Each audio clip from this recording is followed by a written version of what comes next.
Assalamu alaikum everyone, this is P. Rashid Ahmed Shah Rashdi from CSSX Instagram, and the topic of today's video is how to prepare for MPT. MPT, which is commonly known as screening test of CSS, which is the latest initial step that they have included in CSS 2022. So in this video I'm basically going to talk about some of the confusion that my followers on Instagram mostly ask regarding MPT, and one of the prime one is that whether they should focus more on the written part or the screening part, and if they prepare for screening, how much time they should give it. Before continuing the video, I must tell you and I must recommend you to check the link below in the description, in which you will find a post regarding strategy of MPT on my Instagram. अच्छा जी, बात यह है कि बहुत से लोग ये कहते हैं कि MPT के लिए तैयारी करना तो बिल्कुल it's a waste of time and one shouldn't prepare for MPT at all, which I think is a big mistake, because in these competitive exams you just cannot take such a big step or stage of this exam for granted, because these exams are basically unpredictable. ये ज़रूरी नहीं है कि 2022 का MPT easy आया था तो 2023 का भी MPT ईजी हो, यहाँ पे 2024 या फर्दर अटेम्प्ट्स का. So this video is going to be for not just for 23 attempt but for future as well. तो काइंडली पूरी वीडियो ज़रूर देखिएगा स्ट्रैटेजी समझने के लिए.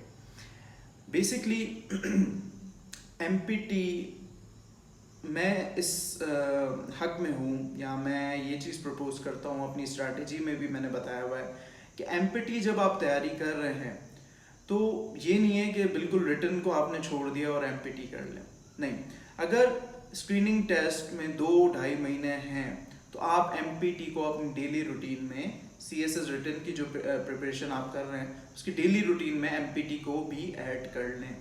और वो कैसे करना है वो मैं आपको बताता हूँ, लेकिन उससे पहले मैं ये बताऊँगा कि आपको साइमल्टेनियसली जो है वो पैरेलल में MPT और रिटन की भी तैयारी करनी है. अगर 2-2.5 महीने रहते हैं तो आप MPT को 20% ऑफ योर रूटीन दें and 80% to written. And in the last month जिसमें MPT होने वाला है 15-20 दिन पहले आप 80% MPT को कर दें, या 60-40 कर दें, 60% MPT और 40% रिटन की प्रिपरेशन जो आपकी चल रही है. क्यों? क्योंकि ज़रूरी नहीं है हर साल ईजी MPT आए. क्या पता आपकी प्रैक्टिस इतनी ना हुई भी हो, आपका टाइम मैनेजमेंट इतना ज़्यादा ना हो, तो काइंडली MPT को भी आप वेटेज दें, फॉर ग्रांटेड ना लीजिएगा. पहली बात ये हो गई कि कितना आपको वेटेज देना है दोनों को. सेकेंडली, अब इसको तैयारी कैसे करनी है MPT MPT में मैं आपसे ये नहीं कह रहा कि आप सारी जान लगा दें एक दिन में, आप जो है बड़ी कॉम्प्लेक्स रूटीन के साथ प्रिपेयर करें. नहीं, जो मैंने स्ट्रेटजी प्रपोज की हुई है वो बेसिकली 2 चीज़ें हैं कि यहाँ तो आप डेली एक सब्जेक्ट जो MPT का है, जैसे फॉर एग्जाम्पल इंग्लिश है, डेली आपको क्रक्स ये कि डेली आपको MPT को 2-2.5 महीने जब पहले स्क्रीनिंग टेस्ट के आपने 1 से 1.5 घंटा देना है, सिर्फ 1 से 1.5 घंटा देना है. अब उसमें 2 तरीके हैं, या तो आप हर डे एक सब्जेक्ट आप कर लें, उसको 1.5 घंटा देते हैं, MCQ कर लें उसके, यहाँ तो आप या तो आप जो है 1.5 घंटे को डिवाइड कर लें कि 20-20 मिनट हर कैटेगरी को सब्जेक्ट के देते हैं. आप मज़ीद मेरा पोस्ट चेक करेंगे तो उसमें मज़ीद क्लियर हो जाएगा आपको. ये बात होगी. इसके सिवा लेकिन करना क्यों चाहिए?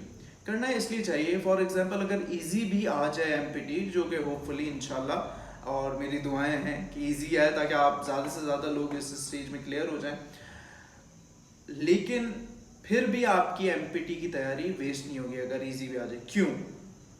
Because CSS written exam comprises of an objective part in all subjects except essay exam. और अगर बाकी 11 का देखें तो तकरीबन 220 मार्क्स ऑब्जेक्टिव पार्ट के होते हैं 1200 में से, विच इज़ ह्यूज. जो अच्छा स्कोर करते हैं उनको ऑब्जेक्टिव पार्ट बहुत ज़्यादा एज देता है। तो काइंडली आप अगर जब एमपीटी की करेंगे तैयारी, तो आपको ये 220 मार्क्स भी आपके कुछ हद तक अच्छे हो जाएंगे। इसके सिवा सॉरी, इसके सिवा 40 मार्क्स जो है वो ग्रामर होती है इंग्लिश में, कॉम्पोजिशन के पेपर में, उसमें भी हेल्प करेंगे। And 40 marks general science and ability में होते हैं, उसमें भी आपको मैथ्स की प्रिपरेशन हेल्प करेगी, which is very crucial and which is very much required. तो काइंडली एमपीटी को एक्स्ट्रा ऑर्डिनरी आप इतना ज़्यादा भी ना करें कि आपका रिटन की प्रिपरेशन जो है वो डिस्टर्ब हो जाए, लेकिन do give it it's due share in this preparation and in this journey. इंशाल्लाह आपको ओवरऑल एमपीटी की तैयारी में आपके एमसीक्यू स्ट्रांग हो जाएंगे और आपके रिटन में भी फ़ायदा होगा। और साइड पे जो भी one paper based MCQ exams आते हैं उसमें भी इंशाल्लाह आपको हेल्प होगी। तो this is all from my side. Kindly जो है वो अपनी तैयारी स्मार्टली करें, एक स्ट्रैटेजी के साथ करें, and do watch my other videos on this YouTube channel to get some smart study tips and tricks for this journey. Hopefully it will make this journey easy for you. This is all from me, P. Rashid Ahmed Shah Rajdi, signing off. Allah Hafiz.